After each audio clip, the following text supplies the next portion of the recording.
अस्सलाम वालेकुम एवरीबॉडी। सो हम आज पढ़ने वाले हैं ऑप्थेल्मोलॉजी के अंदर डिसीजेज ऑफ आई के बारे में। और इसको स्टार्ट करने से पहले हम देखते हैं इसकी थोड़ी सी एनाटॉमी और फिजियोलॉजी। सबसे पहले बात करते हैं अगर हम आईज की, the windows to the world soaking in beauty capturing moments. Let's dive into ophthalmology where we explore the physiology and anatomy behind those incredible organ our eyes. So सबसे पहले अगर हम बात करें तो आप देखते हैं कि डिफरेंट लोगों की डिफरेंट कलर्स ऑफ आईज होती है। किसी की ब्राउन होती है, किसी की ब्लू होती है, किसी की ब्लैक होती है। तो आप देखते हैं, गौर करते हैं कि ये ऐसा क्यों। तो देखते हैं कि जब हमारी लाइट रेज जो है वो रिफ्लेक्ट करती है आइरिस के पार्ट पर, जो हमारे आई का जो आई बॉल में जो आइरिस का जो पार्ट है, तो वो जब रिफ्लेक्ट करती है तो वो रिफ्लेक्ट करती है डिफरेंट कलर्स ऑफ आइज। तो आइरिस जो है या तो फिर उसमें लाइट जो है एब्जॉर्ब हो जाती है या फिर रिफ्लेक्ट हो जाती है। तो आप इसी की वजह से आप देखते हैं कि डिफरेंट कलर्स ऑफ आईज जो है वो इंसानों के अंदर आप देखते हो ये कितने तरह की जो है जो कलर्स ऑफ आईज आपको देखने को मिलते हैं। अब देखते हैं आप, क्योंकि इसके अंदर जो है पिगमेंट होता है, ठीक है। तो फिर अब बात करते हैं, आप गौर करते हैं कि हमारे आई बॉल के अंदर एक जो है ब्लैक स्पॉट लाइक चीज़ है और जो वो ब्लैक पिगमेंटेड पार्ट है। तो आप देखेंगे कि इसको हम बोलते हैं प्यूपिल, और इसके अंदर से जो है लाइट रेज जो है वो रिफ्लेक्ट होती है और जाके पीछे हिट करती है हमारे रेटिना के ऊपर। और रेटिना के ऊपर आपको पता है बहुत सारे रोड्स और कॉन सेल्स होते हैं, वहाँ से जो है वो एक्टिवेट हो जाते हैं और फिर उसके बाद वो सारी चीज़ें इलेक्ट्रिकल एक्टिविटीज़ जो है वो कन्वर्ट कर देती है और फिर ब्रेन के पास जाके जो है वो इमेज बना फॉर्म करती है और फिर हम देख सकते हैं कि क्या चीज़ जो है हम देख रहे हैं। तो आइरिस जो प्यूपिल है वो तो एक तरह का जो है ब्लैक स्पॉट है, एक तरह का होल है जिसके अंदर से लाइट जो है पास होती है। और जब हम आइरिस की बात करते हैं तो वो एक कलर्ड पार्ट है और पिगमेंट है उसके अंदर, तो वो अलग अलग टाइप के कलर को जो है रिफ्लेक्ट करता है। अगर किसी का ब्राउन पिगमेंट है तो ब्राउन कलर रिफ्लेक्ट होगा। ये सारी चीज़ें होती हैं। आइरिस का एक काम और भी है कि ये कंट्रोल करता है हमारे प्यूपिल को। कैसे? देखिए, अगर ज़्यादा बाहर डे लाइट होगी, ज़्यादा सनलाइट होगी, तो वो तो हमारे आई के सेल को डैमेज कर देगा। तो इसका काम यही होता है कि एक तरह के कर्टन का काम, जैसे कि आप विंडोज़ के ऊपर जो डे टाइम में कर्टन लगा देते हो और अगर आपको शाम का टाइम होता है तो आप कर्टन हटा देते हो ताकि आप बाहर का सराउंडिंग एरियाज देखो। उसी तरीके से ये भी इसी तरीके से काम करता है। अगर बाहर ज़्यादा डे लाइट होती है, ज़्यादा लाइट रेज रहती है जो हमारे जो सेल्स हैं आईज के सेल्स को डैमेज कर दें, तो ये क्या करते हैं कि ये कॉन्स्ट्रिक्ट करते हैं थोड़ा, और उसके बाद ये जो शाम का टाइम या नाइट टाइम में क्या होता है, ये कर्टन को खोल देते हैं, ओपन कर देते हैं, जिसका वजह से प्यूपल जो है वो नॉर्मल साइज में आ जाता है। तो ये एक तरह के, अगर आप एक्सपेरिमेंट करो, आप मिरर के पास जाइए और मिरर में देखिए, तो अगर आप टॉर्च जलाते हैं आपकी आईज पर तो प्यूपिल जो है वो कॉन्स्ट्रिक्ट करती है, क्योंकि ये जो ज़्यादा लाइट जो है रेज हमारे आईज के लिए सही नहीं है, तो ज़्यादा डैमेज कर सकती है। तो ये क्या करती है, कॉन्स्ट्रिक्ट कर देती है। और अगर आप टॉर्च हटाओगे तो ये जो है वापस अपने नॉर्मल साइज में आ जाएगा।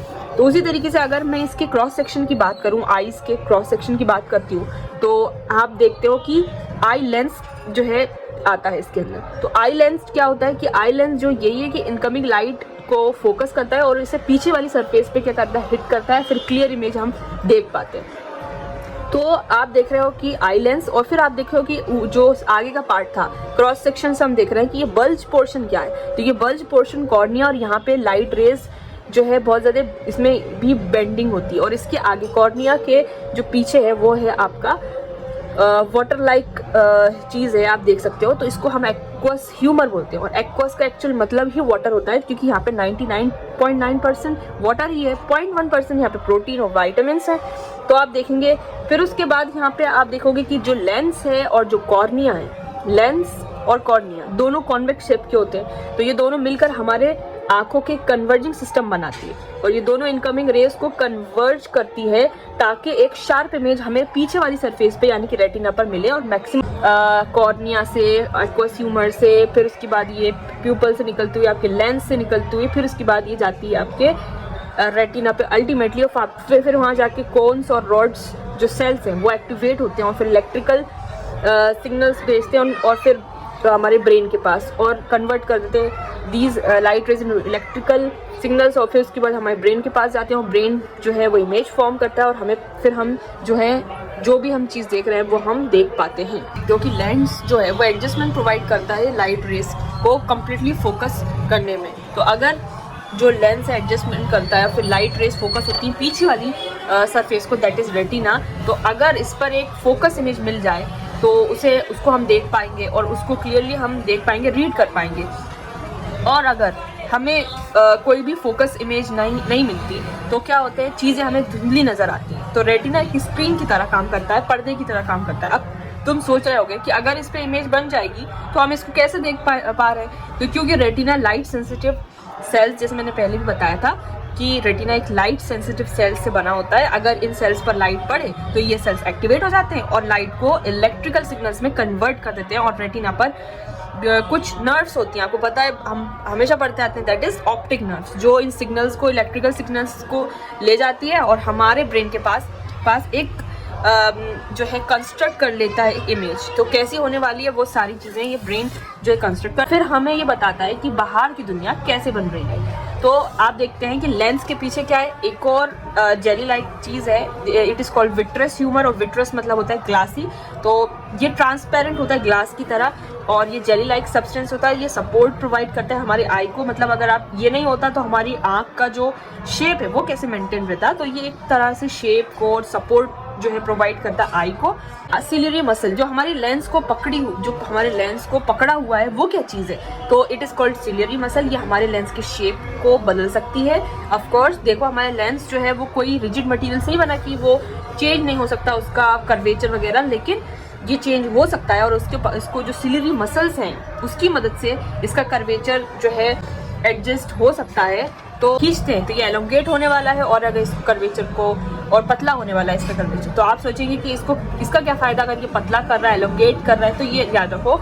तो हमारी आंखें अलग अलग दूरी पर रखे हुए ऑब्जेक्ट पर फोकस करने वाली है, उनकी इमेज को सेम डिस्टेंस पर बना सकती है। और ऐसा करने के लिए हमारे लेंस का पावर को चेंज होना पड़ेगा, और ऐसा करने के लिए हमें अपने लेंस के कर्वेचर को चेंज करना पड़ेगा, और वही मदद करती है ये सिलियरी मसल्स। तो इतना इंपॉर्टेंट काम होता है। तो जैसे कि कोई भी पैरेलल रेस फोकस करती है हमारे रेटिना पर, तो आप देखेंगे कि किस तरीके से ये बिल्कुल शार्प इमेज जो है फोकस कर रही है ऑन रेटिना। और अगर कोई ऑब्जेक्ट दूर होता है तो ये किस तरीके से अगेन इतनी सारी बेंडिंग करता है, ये आपके जो हमारा लेंस है उसको सिलियरी मसल एडजस्ट करती है इसके कर्वेचर को, और फिर ये बहुत ज़्यादा बेंड करता है जो पास के ऑब्जेक्ट को देखने के लिए, और फिर जो है शार्प हमें रेटिना के सरफेस पर टच कर रहा है। तो ये चीज़ इसके अंदर होती है जब ये ऑब्जेक्ट दूर होता है, दूर की चीज़ें अगर हम देखते हैं। लेकिन अगर पास ऑब्जेक्ट आता है तो हमें ज़्यादा पावर की ज़रूरत होती है, ज़्यादा पावर इस्तेमाल होती है। तो हम लेंस को तो नहीं बदल सकते, लेकिन लेंस के कर्वेचर को हम चेंज कर सकते हैं, और इसी को हम बोलते हैं पावर ऑफ अकोमोडेशन।